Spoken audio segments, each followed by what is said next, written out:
Bismillahirrahmanirrahim. Assalamualaikum warahmatullahi wabarakatuh. Selamat dini hari teman-teman nih. Selamat pagi ya. Sekarang jam 3.16. Ayam udah berkokok.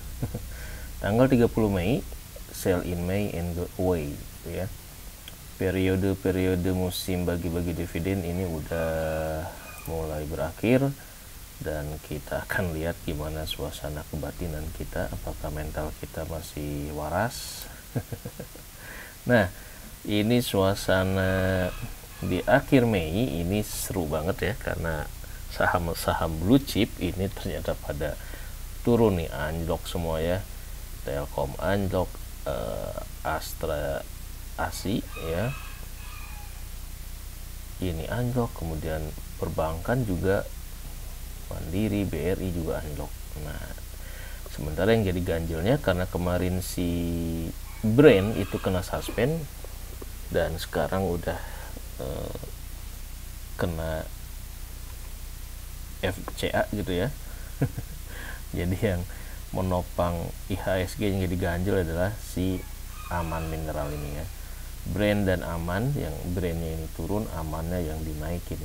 Jadi ini menarik teman-teman ya, kalau melihat dua sisi antara saham-saham blue chip yang punya fundamental bagus diturunkan, sementara untuk ganjil IHSG saham-saham yang digoreng Brand dan Aman ini adalah lawannya. Jadi ini dinaikin nih untuk ganjil. Jadi banyak yang berkesimpulan katanya harusnya IHSG itu turunnya lebih tajam lagi gitu ya. Tetapi karena ini ada ganjelan dari dua saham ini, Brand dan Aman, jadi IHSG-nya masih di atas 7.000 ya. Nah, ini yang menarik di akhir Mei ini. Kenapa blue chip ini banyak yang dilepas oleh asing? Tapi kita akan bahas spesifiknya tentang ini teman-teman ya, karena kemarin ini lagi ribut. Starlink baru dapat izin untuk jualan di IKN, kemudian si Elon Musk juga meresmikan Starlink di Bali. Nah, ini membuat saham Telkom ini anjlok ke level terendah katanya. Ini menarik nih, bagaimana ancaman Starlink ke masa depan bisnis telco dan tower itu layak untuk kita waspadai gitu ya, karena Starlink ini benar-benar bakal menghancur leburkan tatanan bisnis emiten telkom, tidak hanya di Indonesia tetapi juga secara global. Memang Starlink ini menjadi sesuatu yang menarik untuk dicermati ya, karena akan merubah pola dari bisnis legasinya perusahaan telco dan tower gitu ya. Jadi tema kali ini kita akan ngebahas kira-kira apa sih yang bikin si Telkom ini nih sampai turun ke harga terendah, hampir mirip di masa-masa pandemi dulu. Nah, apakah di sini ada peluang buat kita mulai nyerok, karena memang ketika harga Telkom itu di 4.000, 3.500 ini memang agak-agak mahal ya, dan udah mentok, nggak naik lagi sampai ke 5.000 gitu ya. Jadi untuk di level di bawah 3.000 ini, apakah ini sudah layak kita serok atau enggak gitu ya. Nah, yang paling kita harus cermati adalah di sini ya, saham Telkom anjlok sejak awal 2024. Padahal sih asing udah mulai lepas di kuartal keempat 2003 ya. Jadi dimasuki awal tahun 2004 setelah ada konfirmasi positif tentang si Starlink ini bisa beroperasi di negara kita, net sell asing makin banyak gitu ya. Padahal secara kinerja, profitabilitas saham Telkom ini masih mencatatkan pertumbuhan sih iya gitu ya, tapi udah di bawah 5% gitu ya. Yang jadi masalah kalau pertumbuhannya cuma 3-2% ya, itu boleh dibilang itu udah stagnan gitu ya. Mungkin itu yang menjadi pedoman buat investor dengan broker asing untuk melepas saham Telkom ini, ditambah dengan si Starlink yang mulai bisa merebut hati para pengguna mobile gitu ya, yang biasanya pakai IndiHome, pakai jaringan FO. Kita lihat di YouTube udah mulai banyak orang yang mencoba Starlink, apalagi lagi diskon ya, dari 7-8 juta jadi 4 sampai ya di bawah 5 juta lah, karena bulanannya kan cuma 7.750 ya, nggak beda jauh dengan kalau kita pakai First Media ataupun yang lain. Itu sangat menarik buat orang-orang yang pingin nyoba gitu ya. Jadi level customer experience-nya, nah buat kalangan yang ngejar experience, pengalaman, itu Starlink ini layak diuji coba. Lantas apa sebabnya? Lantas apa sebab anjloknya harga saham Telkom gitu ya. Ini yang jadi bahan penasaran saya nih. Bagaimana pula dengan potensi dividen Telkom? Apakah masih aman? Karena kehadiran Starlink ini jelas akan merubah tatanan bisnis ataupun organisasi dari perusahaan-perusahaan Telkom gitu ya. Oke, kita lebih bahas tentang beberapa isu yang terkait dengan Telkom dan antisipasi Telkom dalam menghadapi ya inilah si Starlink ini ya gitu. Karena di media udah mulai digembar-gembor gitu ya, berbagai analisa Starlink disebut ancaman bagi Telkom. Ya jangan kaget kalau ada yang tutup, baik itu bisnis ISP-nya yang nggak bisa compete gitu ya, kemudian perusahaan tower mungkin yang terancam ataupun nanti perusahaan yang jasa maintenance tower kayak si Personal Alidaya ya, kalau tower nanti udah tidak perlu di manage. Atau itu peluang buat Personal Alidaya untuk belajar instalasi Starlink. Kalau dia berubah jadi ISP ya bisa jadi itu peluang buat dia kali ya. Oke, kita next. Nah, ini jadi tanda tanya teman-teman, karena selama ini saya berfokus untuk nabung saham di saham-saham yang punya dividen yield yang tinggi, dimana Telkom ini termasuk dividen yieldnya cukup tinggi ya, di atas 5%. Kalau sekarang harga sahamnya lebih turun lagi, berarti yieldnya juga bakal lebih tinggi nih, mungkin udah di 5 atau 7% ya. Tetapi apakah nanti dalam jangka panjang di atas 3, 5, 10 tahun yang ke depan ini nasib si Telkom ini revenue-nya bakal tergerus Starlink atau gimana? Nah ini yang menarik untuk kita explore gitu ya. Kalau dari capital gain, dari fluktuasi harga, ini kemungkinan dengan melihat tadi ke sini harga Telkom yang trennya ini menurun, berarti ini agak susah mengharapkan saham Telkom itu bakal naik lagi di atas 3.500 atau 4.000 kayaknya sih gitu ya, kalau isu ancaman Starlink itu nyata gitu ya.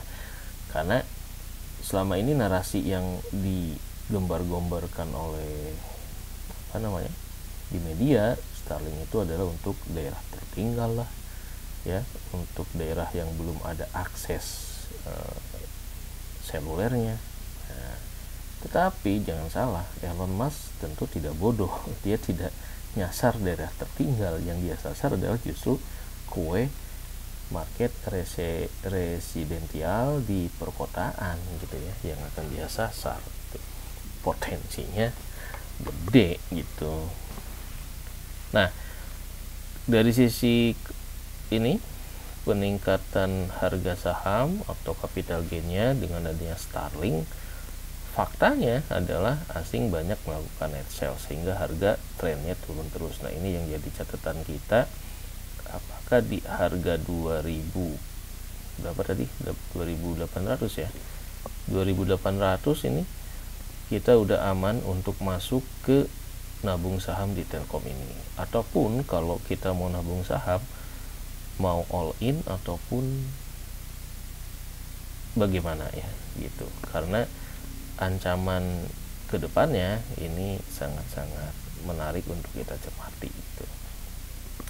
Yang keduanya dari sisi dividen, mungkin ya dalam 5 tahun ke depan setoran dividen Telkom ini masih oke, dividen payoutnya masih tinggi, dividen yieldnya juga masih tinggi. Tetapi pasca 6, 7, dan 5 tahun ke sana, nah ini tanda tanya. Jadi mungkin koridor kita berinvestasi di Telkom ini harus kita batasin, jangan terlalu kepanjangan ya, minimal dari 5 tahun ke bawah aja nih. Kita harus wait and see, ngelihat gimana si Starlink ini dalam 2-3 tahun ke depan dampaknya ke pasar telekomunikasi, apakah dia bisa merebut kue ya yang ada atau tidak terlalu terpengaruh ya gitu.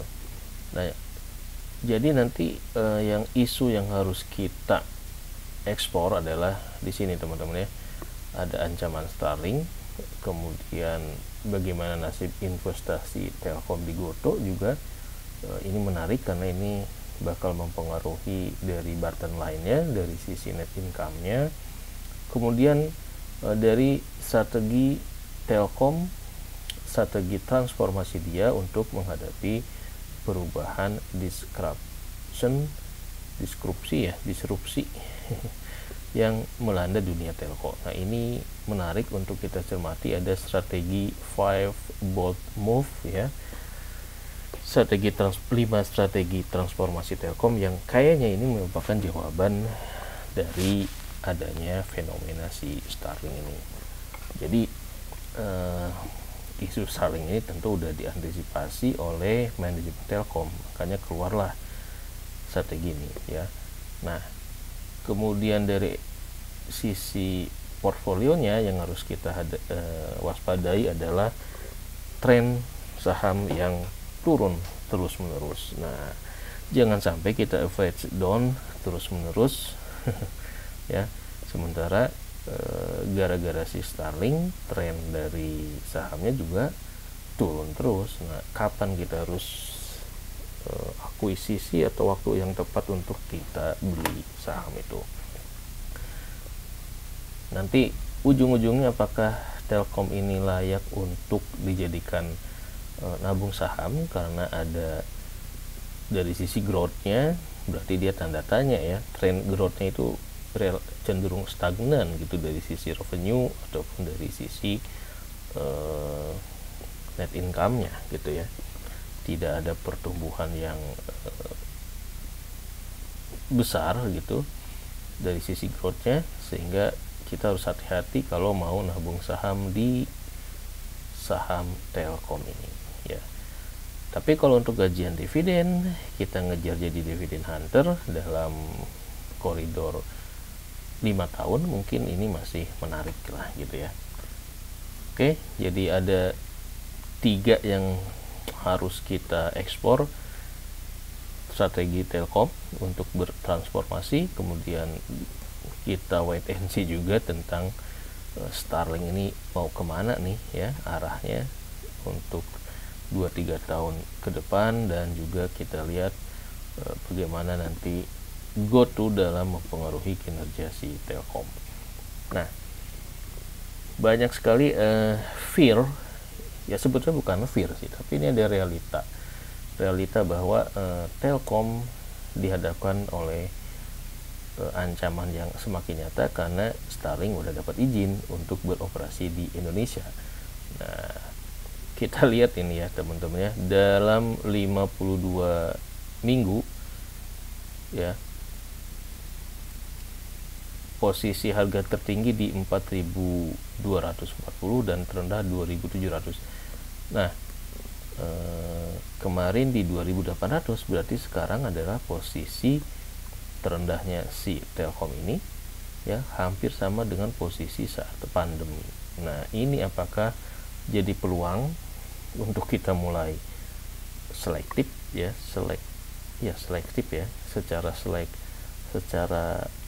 hati-hati mulai ngumpulin dengan harapan nanti ini bisa naik lagi, atau justru ini bakal makin turun gitu ya, karena ancaman ini nih, saham Telkom babak belur sepanjang 2024. Bagaimana prospeknya? Nah, ini yang harus kita waspadai di 2024 ini, apakah di semester di Q2 ya, nanti di Q2 sampai Juni kira-kira kinerja Telkom bakal seperti apa. Yang jadi masalah adalah dari sektor telekomunikasi ini ya, secara global ataupun regional, growth-nya udah stagnan ya, kemudian ada ancaman Starlink, kemudian juga investasi Goto yang masih rugi, walaupun dari sisi kerugiannya udah makin berkurang, tapi ini masih berdampak kepada laba ruginya Telkom secara bottom line gitu ya. Nah, ini yang perlu kita cermati nih, apakah dengan anjloknya saham Telkom ke level terendah ini merupakan peluang atau gimana ya.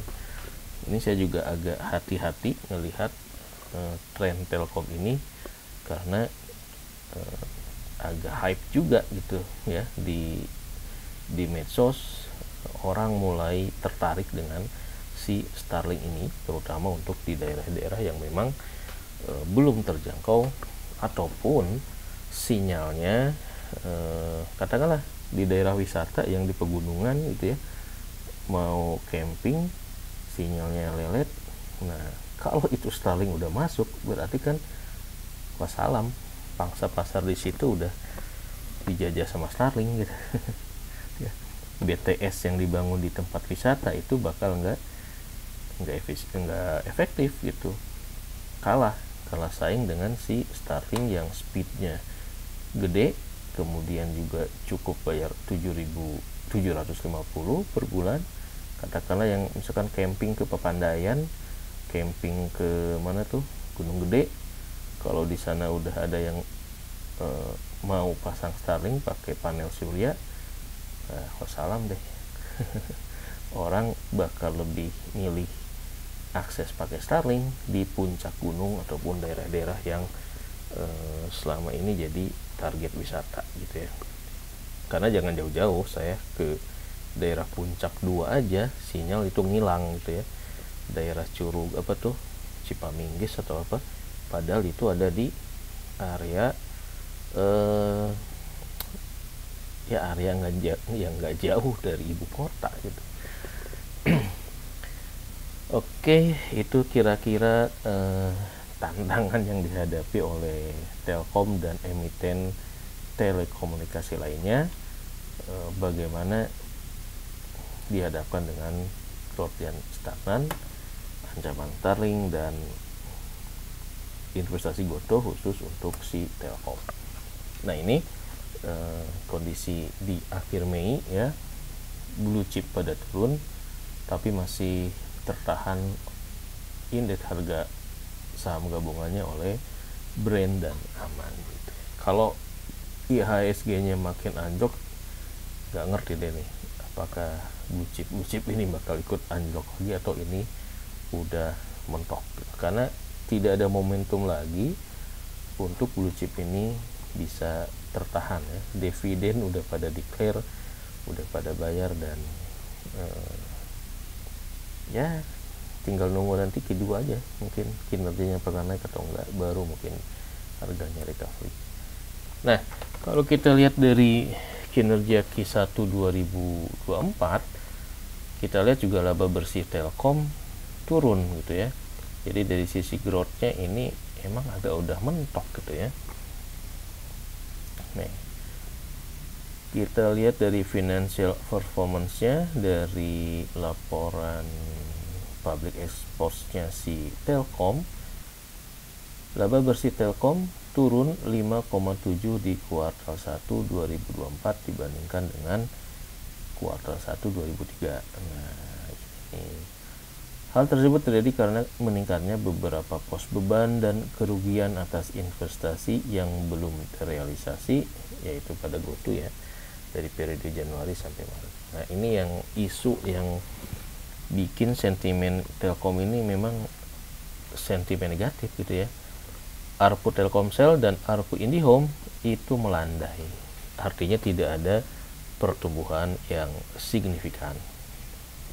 PT Telkom masih meraih pertumbuhan pendapatan, tetapi dengan laba yang terkontraksi pada kuartal 1 2024. Salah satu yang patut diwaspadai ialah tren penurunan ARPU baik pada Telkomsel maupun pada IndiHome. Nah, ini karena Telkomsel dan IndiHome ini adalah stream revenue paling utama dari si Telkom ini ya. Kalau di sini kita lihat net income-nya turun 5,8%, nah, ini berarti kan waspada. Nah, inilah nanti yang tercover di strategi 5 bold move ya, untuk mengantisipasi gimana biar Telkomsel dan IndiHome ini bisa menjadi second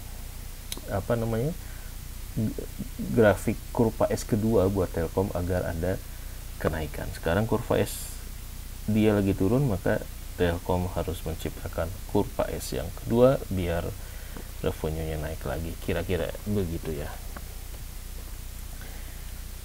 Nah, ini mau diakui atau tidak, memang wacana Starlink ini makin bikin ketar-ketir ya. Starlink disebut ancaman bagi Telkom dan kawan-kawan. Tidak hanya Telkom tapi juga buat operator telco lainnya, Indosat, XL, Smartfren, dan emiten-emiten ataupun perusahaan tower, BTS, dan lain sebagainya. Bahkan kata pengamat, jangan kaget kalau ada yang tutup. Nah, karena Starlink ini benar-benar merubah tatanan dunia pertelekomunikasian gitu ya. Ancaman raksasa Starlink di Indonesia ini yang harus kita ekspor, kira-kira arahnya bakal kemana gitu ya. Jangan sampai teman-teman menaruh duitnya di saham Telkom karena dibilang ini BUMN, dibilang blue chip. Nah, kita harus melihat juga karena sektor telekomunikasi ini sektor yang sangat dinamis gitu ya, perubahannya sangat cepat gitu, eksponensial. Cuma karena kita di negara kita masih dilindungi oleh regulasi, terutama untuk Telkom ya. Telkom ini kan berburu di kebun binatang gitu, karena BUMN dia banyak orderan dari proyek pemerintah, beda sama XL, Indosat mungkin yang harus compete di luar, nggak ngejar dana APBN gitu ya. Tapi kalau Telkom masih sebagai agen pemerintah, sebagai agen pembangunan, ya pasti dia ada kebagian cipratan dari proyek-proyek pemerintah ya, karena dia harus punya tugas yang spesifik juga gitu ya. Nah, ancaman Starlink terhadap bisnis legasinya emiten telco dan tower. Nah, ini jadi Starlink ini tidak hanya mengancam pendapatan, tapi dia merubah bisnis legasi. Legasi itu maksudnya adalah tatanan bisnis yang selama ini ada gitu ya.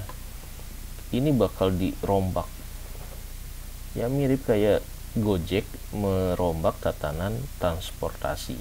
Yang tadinya ada ojek pangkalan, angkot, dirubah sama dia menjadi transportasi berbasis online, dan akhirnya angkot hilang, ojek pangkalan hilang, dan sekarang customernya kena tarif yang lebih mahal, mitra-mitranya juga kena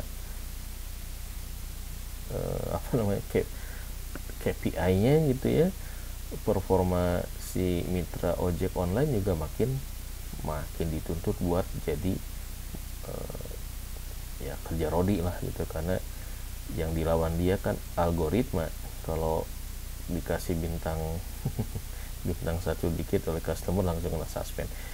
Nah, itu yang dikhawatirkan oleh banyak pihak, bahwa Starlink ini dengan predatory pricingnya ini bakal merusak nih ya, kinerja dari emiten telco dan tower ya. Kalau dia kasih diskon misalkan sekarang masih 7.500, kalau nanti dia promo terus, wah wassalam ya. Saya di rumah pakai oksigen itu sekitar 330 lah ya, 350. Kalau Starlink misalkan diskon sampai 400, ya mendingan pakai Starlink lah. Walaupun dibilang latensinya relet, nggak masalah gitu ya.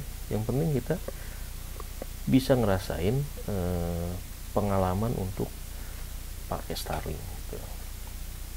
Itulah ya, buat segmen-segmen tertentu Starlink ini jadi menarik karena ini bisa kita jadikan RT RW net ya. Jadi kita sharing aja ke tetangga ya, sharing ke tetangga pakai router beberapa rumah, 400.000 keroyokan 4 rumah jadi 100.000 gitu. Lumayan ngirit tuh. Nah, ini yang jadi dibilang bahwa Starlink ini ancaman bagi Telkom ya, kalau dia dijadikan RT RW net. Ilegal atau enggak itu kan urusan regulasi, asal Anda tahu caranya, tentu itu tidak jadi ilegal ya. Selama kita sharingnya itu tidak ada bukti di reseller kan gitu ya, kita pakai rame-rame satu pintu ya. Misalkan di tetangga kita ada 4 rumah, saya yang yang langganan, kemudian nanti iurannya bayar cash, tidak ada kwitansi, tidak ada promosi, nah, itu aman kan kayak gitu.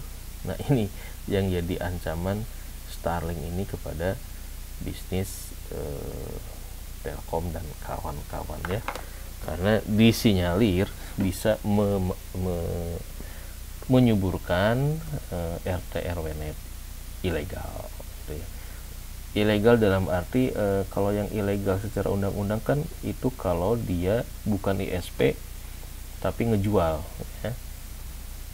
Ngejual lagi itu ilegal. Tapi kalau tidak ada ngejual lagi ya, saweran, nah ini debatable ya, masih bisa aman gitu ya. Tapi kalau udah narik ke tetangga, promosi, ada bukti transfernya, nah itu bisa jadi itu yang ilegal. Tapi kalau secara transaksi cash bisa jadi RT RW net seperti itu yang dikhawatirkan para pengamat bisa mengancam Telkom secara lebih cepat. Nah, Starlink mengancam telco dan tower. Nah, kita bakal lihat nih, dia ngancamnya di sebelah mana sebenarnya ya. Menara ponsel di angkasa. Nah, yang jadi masalah Starlink ini kan dia direct dari satelit langsung bisa ke handphone ya. Sekarang mungkin belum ada mobile phone yang bisa connect, harus pakai jaringan dulu nih, pakai connect ke Telkomsat dulu. Tapi kalau suatu saat kita telepon satelitnya murah, ya bisa jadi kita udah nggak perlu connect ke gateway-nya operator lokal gitu ya. Mungkin begitu maksudnya ya. Saat ini yang jadi entry barrier-nya Starlink karena HP-nya harus pakai HP yang connect ke operator lokal biar masuk ke jaringan gateway-nya ya gitu ya. Buat berkomunikasi dengan operator lain, maka Starlink menggandeng Telkomsat nih di ground network-nya. Jadi kalau untuk komunikasi satelit, kita mengenal adanya space segment, ini satelit yang si Starlink-nya, kemudian untuk bisa ditangkap di area lokal ini harus ada ground segment ya, atau stasiun bumi. Nah, ground segment ini Starlink harus bekerja sama dengan operator satelit di negara kita, dan kayaknya Telkomsat yang dipaksa buat menerima kerjasama itu karena Indosat dan PSN kayaknya belum kerjasama gitu ya, ogah gitu. Itu sama aja miara anak macan gitu ya. Satelit Starlink dengan kemampuan direct to cell memiliki onboard modem e-node B canggih yang bertindak seperti menara ponsel di ruang angkasa, memungkinkan integrasi jaringan yang mirip dengan mitra jelajah standar. Nah, ini secara teknologi sih, karena dia ada di orbit rendah ya, di bawah 500 atau 600 kilo, jadi dia bisa cepat gitu ya, dibandingkan dengan satelit yang konvensional. Kalau satelit konvensional itu kan di 35.000 jaraknya, makin jauh makin lelet lah gitu ya. Nah, ini teknologi yang merubah tatanan telekomunikasi yang digadang-gadang ini bakal makin banyak satelit Starlink mengitari bumi kita. Nah, inilah yang bakal merubah karena kalau udah satelit Starlinknya banyak, kita udah nggak perlu BTS lagi gitu ya. Terutama nanti kalau yang disasar Starlink ini pelanggan-pelanggan di perkotaan gitu, ini wassalam juga gitu ya. Starlink dapat izin beroperasi di RI setelah menggandeng Telkomsat. Apakah bisnis Telkom masih aman? Ya kagak lah. Gimana bisa aman? Nah, ini ya, seluruh Indonesia Telkomsel peroleh hak labu Starlink dari Kominfo. Jadi demi menggait ekosistem mobil listrik,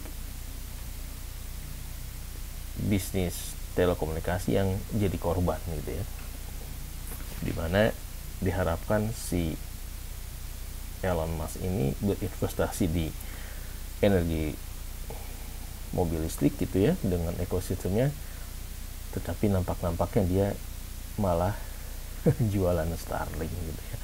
Ini yang menarik nih teman-teman ya. Nah, ini ada komen menarik nih di stream Stockbit ya, dan saya sangat setuju bahwa dalam 5 tahun ke depan Telkom, Indosat, Excel dan kawan-kawan akan kalah saing dengan Starlink kalau tidak ada regulasi yang melindungi persaingan. Ya benar. Kalau regulasinya tidak melindungi perusahaan-perusahaan ini yang udah investasi mahal ya, memang ini bakal jadi ancaman ya. Jadi ini hal yang serius, bagaimana si Starlink ini bisa memporak-porandakan apa yang sudah Telkom, Indosat, Excel dan kawan-kawan investasikan gitu ya. Jadi ini bukan pisau bermata dua lagi, tapi ini bunuh diri sebetulnya sih. Banyak pengamat telekomunikasi yang sangat menyayangkan sebetulnya ya, pemerintah terlalu sembrono sebetulnya gitu ya, tidak tidak hati-hati lah gitu ya, mentang-mentang mau menggait mobil listriknya, tapi Starlinknya yang dijadikan tumbal gitu ya, Telkomnya dijadikan tumbal oleh Starlink. Walau nasibnya nggak sebujuk siapa ini SIR nggak tahu ya, yang kalah saing dengan banjirnya barang impor, tapi prediksi gue akan ada pengurangan pegawai. Ya bener, bakal ada pengurangan pegawai dan penurunan laba di Telkom, ISAT, efek efisiensi persaingan dengan Starlink. Ya bener ya. Tanpa ada Starlink pun pengurangan pegawai itu sudah menjadi sesuatu yang rutin gitu ya di sektor telekomunikasi. Nah, di mana sih dia ngancemnya gitu ya, Starlink mengancam telco dan tower. Nah, ini dia, izin baru Starlink diduga untuk masuk ke pasar retail. Nah, ini dia sebetulnya kamuflasenya Elon Musk ngasih Starlink untuk support puskesmas ya di daerah terpencil, itu kamuflase aja, karena yang dia sasar adalah sebenarnya ini pasar retail di Indonesia. Pasti dia bakal masuk ke perkotaan gitu ya, dengan speed 200 Mbps, siapa yang tidak tertarik gitu ya. Ancaman Starlink terhadap emiten telco. Pengamat telekomunikasi menilai kehadiran Starlink akan berdampak pada bisnis operator seluler dan menara telekomunikasi dalam jangka menengah atau 5 tahun ke depan. Ini angka yang disepakati oleh para pengamat. Nasib telco 5 tahun ke depan mungkin bakal berubah dengan saat ini. Jadi mungkin di 5 tahun ke depan dampaknya belum terlalu terasa, tapi 5 tahun setelahnya itu barulah kelihatan gitu ya, apakah dominasi Starlink bakal lebih kuat ataupun regulasi yang rem gitu ya. Dalam kasus Starlink, perizinan telah keluar dan Starlink sudah dapat berjualan di pasar retail. Layanan Starlink menurutnya menyebar ke seluruh Indonesia dan menggerus pasar pemain telekomunikasi termasuk pemain menara dalam jangka menengah dan banyak. Tidak cuma telco aja, tapi perusahaan tower pun bisa jadi barang rongsok. Kalau dia barang rongsok, berarti ya orang-orang yang kerja di perusahaan tower jadi outsourcing ya, yang manjat-manjat menara itu juga bakal makin sedikit orderannya. Itu sebetulnya bahayanya ya, yang bukan cuma pendapatan itu berubah, tetapi tatanan bisnis telekomunikasi ke depan bakal makin berubah gitu. Kalau udah pakai satelit, siapa yang mau naik tower? Udah kagak perlu gitu. Kontroversi Starlink, bagaimana nasib Telkom dan perusahaan tower. Nah, sebenarnya intinya di sini ya, harus ada equal playing field ya, jadi harus bermain di lapangan yang sama gitu. Para pemain dalam negeri sudah susah-susah membangun jaringan dan berinvestasi di Indonesia. Sementara kalau kita berpihak pada Starlink, satelitnya dimanapun kita tidak tahu, investasinya kan di luar angkasa. Tidak ada investasi yang benar-benar diberikan pada Indonesia sebagai sebuah negara, kecuali menjadikan Indonesia sebagai pasar saja. Nah, sebetulnya sih ini ya teman-teman ya, yang kita khawatirkan bukan cuma kita dapat internet cepat gitu ya, tetapi ini kalau dari Starlink ini suatu saat ada tetangga yang kena PHK gara-gara tadinya kerja di perusahaan tower gitu ya, kemudian towernya udah nggak dibutuhkan, itu yang susah nanti kita juga gitu ya. Kita cuma ngirit membayar abonemen gitu ya Starlink berapa, sementara tetangga kita yang kagak kerja bakal merecoki kita seumur hidup. Tinggal pilih aja lah. Nambah pengangguran nanti gitu ya. Oke. Sementara Elon Musk telah mengajukan izin visat dan ISP dengan kamuflasenya membidik pasar IKN. Nah, ISP juga nih si Starlink Indonesia ini udah dapat izin sebagai ISP juga, berarti ISP lokal ini juga bakal kena gitu ya. Ya ngapain juga gitu. Starlink Indonesia ngegandeng ISP lokal. Pasti dia bakal jualan sendiri lah gitu ya. Emang ini dia nih, teknologi memang tidak bisa dibendung, tetapi ya jangan terlalu ngebuka diri juga sehingga kita bunuh diri lah, intinya sih seperti itu ya. Harus ada hal-hal yang memang dilindungi dulu, karena ini ya ada hal-hal di luar dampak sosialnya gimana, kemudian juga terutama dari ini nih yang sudah menginvestasikan duit banyak, itu juga harus dilindungi. Nah, ini yang paling menarik teman-teman ya. Jadi untuk mencermati kenapa Telkom turun, ini banyak dibahas tentang JP Morgan dan BlackRock yang banyak melepas saham Telkom gitu ya. Jadi asing banyak yang melepas, ya mungkin sekalian juga biar retailnya panik kali ya. Kemudian kita lihat dari transaksi perdagangan ini yang sisi asing lebih banyak yang jual ya. Nah, tapi di sisi lain juga kita ngelihat bagaimana antisipasi Telkom untuk menghadapi gempuran Starlink ini. Nah, ini yang harus kita eksplor juga.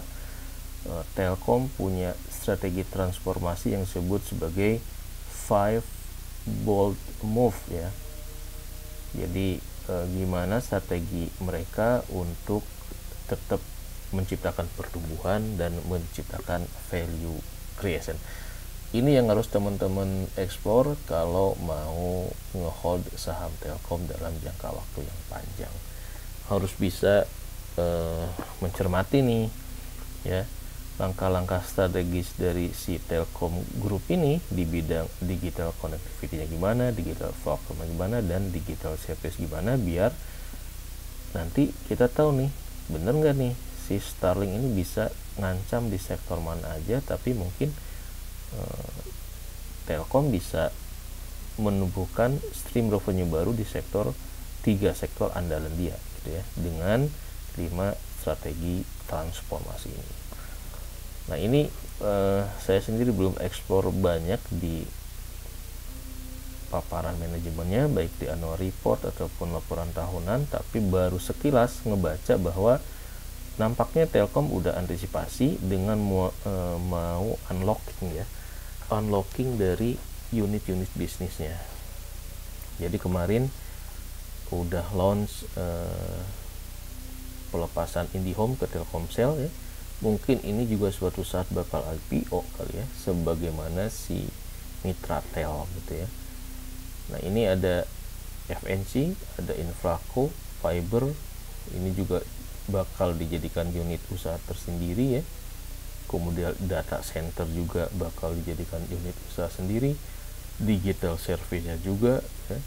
Jadi masing-masing 5 gerbong ini yang bakal jadi andalan Telkom untuk meraih ataupun bertahan dari gempuran si Starlink kali ya. Seru sih.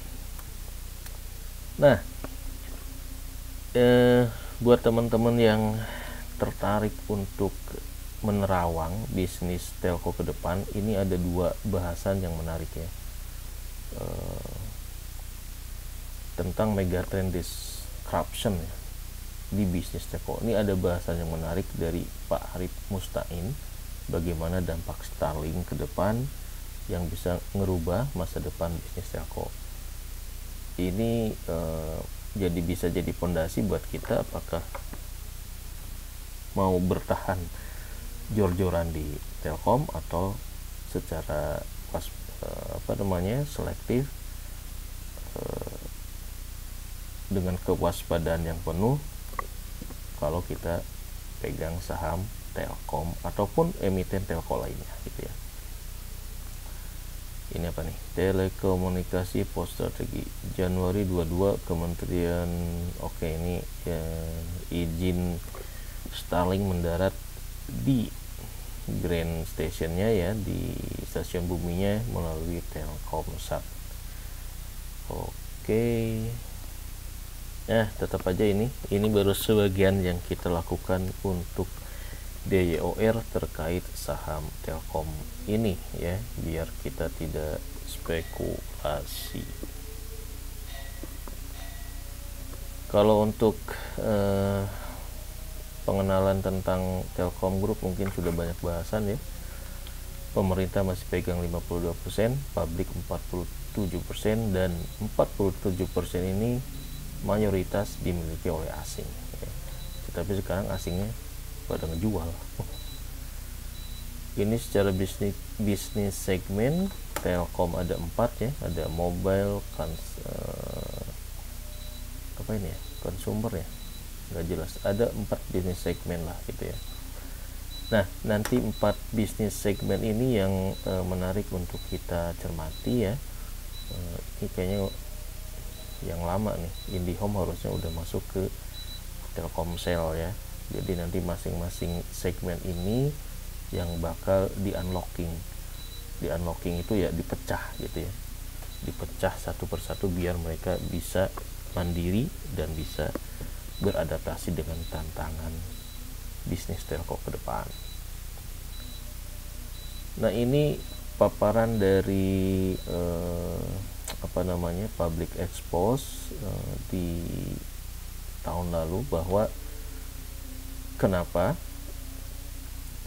Telkom mencanangkan 5 strategi transformasi itu ya, karena kita lihat bahwa secara global bidang telco ini menghadapi beberapa tantangan ya,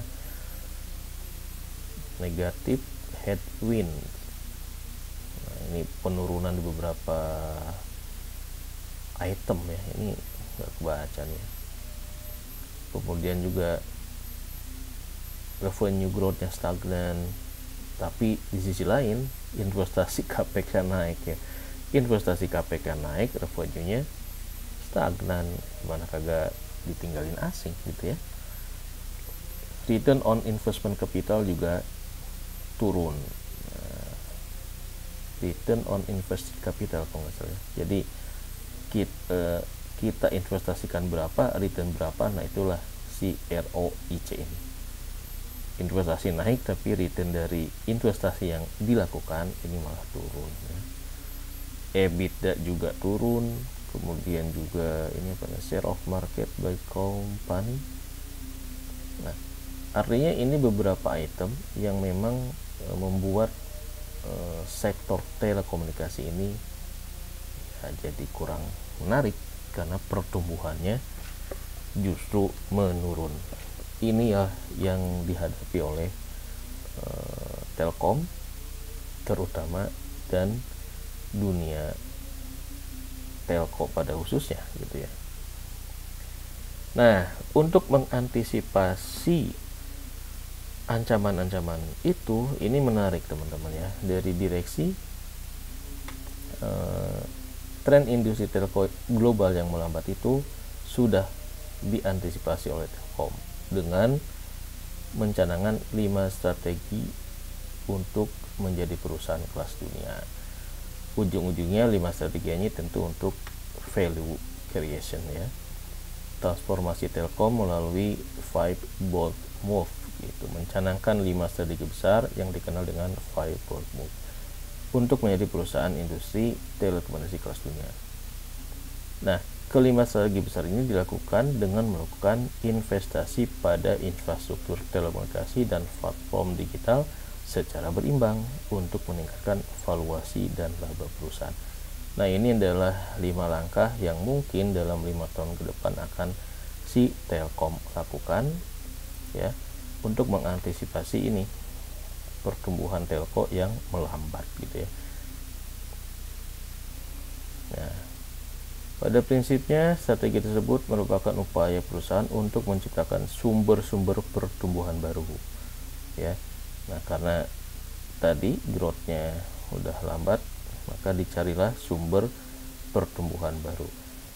Untuk itu dilakukan, hal itu dilakukan karena tren industri global menunjukkan pertumbuhan valuasi pasar industri telekomunikasi yang cenderung lambat. Ini yang perlu kita ekspor ke depan, peluang-peluang dari transformasi si Telkom ini ya, termasuk pelepasan IndiHome dari Telkom ke Telkomsel. Nah, itu juga menarik. Bagaimana nanti sektor FNC itu digadang-gadang bakal mendatangkan pertumbuhan baru gitu ya. Jadi kurva S kedua buat pertumbuhan kinerja Telkom. Nah, ini nanti kita lanjutkan teman-teman ya. Udah mau subuh. Kita nanti lebih eksplor lagi 5 strategi utama Telkom. Ini menarik nih, kalau kita serius untuk nabung saham Telkom, justru ini yang harus kita antisipasi. Apakah strateginya ini bisa menahan gitu ya serbuan dari Starlink ya, dimana 5 strategi utama ini memaksimalkan peluang, meningkatkan daya saing, dan menciptakan nilai tambah ya, value creation-nya dalam menghadapi tantangan ke depan. 5 strategi ini dilakukan untuk membangun keunggulan kompetitif di 3 pilar bisnis digital Telkom, yaitu digital connectivity, digital platform, dan digital service. Nah, ini tiga kendaraan besar yang dijadikan Telkom untuk menghadapi tantangan masa depan gitu ya. Oke lah, ini seru sih ya kalau kita melihat bagaimana si Telkom ini mencanangkan transformasinya dan membuat transformasi strategi dengan menciptakan 5 jurus di 3 bidang buat andalan dia ya. Yang sudah jalan ada di sini ya, membentuk fokus ke FNC, fixed and mobile convergence dari Telkomsel dan ITHome ya. Itu yang mulai di speed 2 katanya. Yang kesini saya belum ekspor nih, baru ngelihat aja bahwa penetrasi FNC di negara kita itu masih kalah dibandingkan negara-negara tetangga kita, masih di level katanya 14 atau 20%. Sementara negara lain FNC-nya itu udah di atas 40-50% ya. Jadi itu peluang yang bakal disasar si Telkom untuk meraih pertumbuhan yang baru dengan menggabungkan IndiHome ke Telkomsel gitu ya. Nah, di sini nih. Ini adalah bahan-bahan dari paparan manajemen yang harus kita baca detailnya di laporan tahunan. Kalau cuma baca gini aja kita kagak mudeng juga ya. Soalnya Telkom terlalu menggurita gitu ya, terlalu gede. Nah, ini dia. Jadi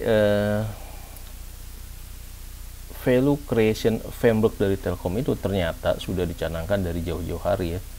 Dari sejak adanya pandemi, mereka sudah mencanangkan bahwa perubahan di masa datang itu seperti apa.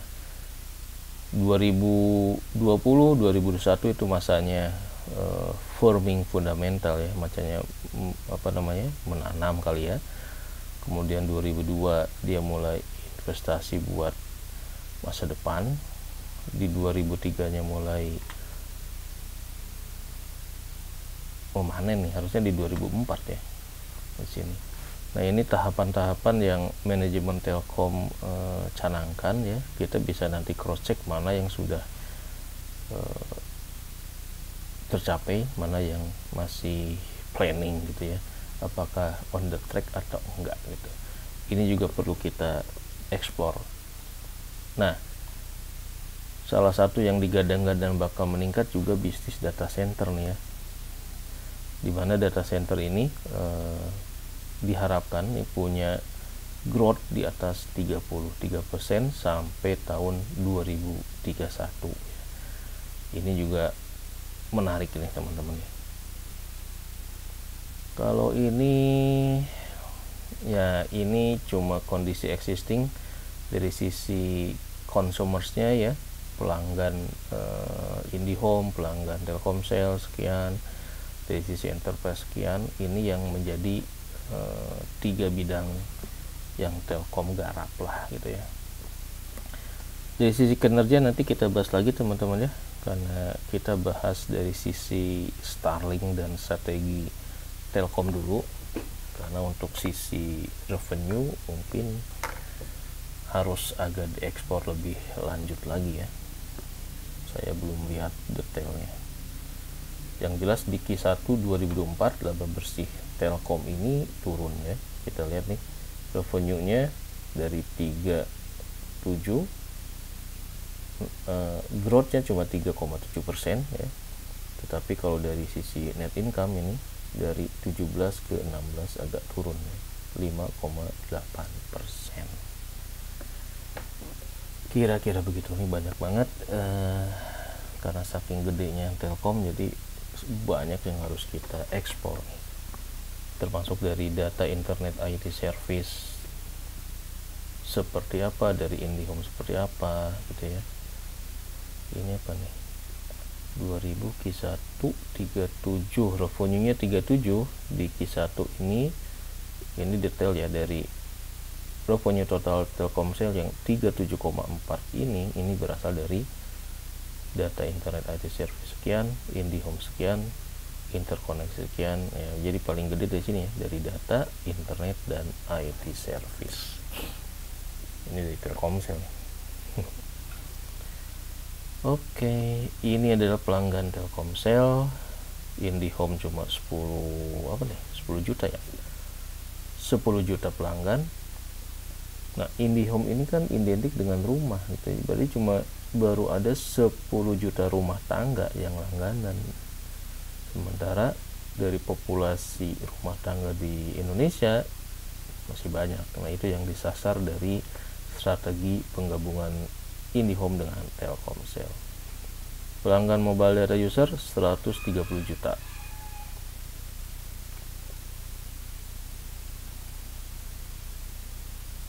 Gimana sih bacanya nih? 10 130. Halo, ini broadband, IndiHome mobile data user, seluler, pelanggan seluler segini, Telkomsel bayar segini, total segini. Ini nggak nyambung. Ini nggak tahu nih, yang di atas sama ini beda ya, ataukah mobile data user ini include di sini? Nah, ini dia nih, ternyata di sini. Mobile customer base 159, IndiHome sekian, ARPU-nya. Nah, di sini ARPU mobile ini yang stagnan ya, ARPU-nya kagak naik. ARPU IndiHome juga sekian, BTS-nya jumlahnya sekian. Ya, itu masih banyak yang harus kita explore. Yang menarik ini teman-teman ya, dari paparannya Pak Arief Mustain, bahwa pelanggan telco di masa depan itu nggak cuma real user alias orang, alias manusia, tetapi juga device gitu ya, thing. Jadi Internet of Thing, misalkan CCTV, perangkat-perangkat rumahan yang terkonek dengan internet, itu juga adalah potensi dari traffic ya. Jadi real user dalam bentuk manusia dengan 200 juta user mobile di Indonesia. Kemudian ini juga nih, jadi katakanlah di rumah ada CCTV, ada pintu garasi yang bisa otomatis, ada semua yang device yang terkonek dengan internet itu adalah calon dari pelanggan Telkom. Nah, di sini ternyata yang disasar oleh si FNC-nya Telkom ya. Jadi dengan Internet of Things ini akan jadi trigger adanya pertumbuhan gitu ya. Jadi ke depan ternyata ya masih ada peluang. Ini yang nanti kita harus eksplor lagi ya. Yang lain sih mungkin masih harus kita eksplor lagi. Oke, kira-kira demikian teman-teman. Kita masih lebih fokus kepada narasi-narasi yang berkaitan dengan disruption bisnis telco ya. Kita coba gali terutama di pengaruh si Starlink ini terhadap masa depan bisnis telco seperti apa. Buat awalannya mungkin seperti itu ya. Untuk dampak ke kinerja, ke keuangan ya mungkin banyak yang sudah bahas, tetapi kalau untuk ngebahas ini kira-kira nih arahnya Starlink dan nasib telco dan tower seperti apa, mungkin kita harus banyak-banyak mendengar, banyak-banyak menyimak paparan-paparan dari para praktisi di dunia telekomunikasi ini ya. Pak Arief Mustain ini mantan direkturnya Indosat dan sekarang jadi komisaris di Tower Sentra Taman ya. Dari paparan beliau, Starlink ini bisa ngerubah permainan gitu. Nah, itu yang harus dicermati ya. Menarik dua bahasan Pak Arief ini tentang masa depan bisnis telco dan juga tentu saja dampaknya kepada harga saham si emiten telco ini. Oke, demikian. Wassalamualaikum warahmatullahi wabarakatuh. Semoga bermanfaat.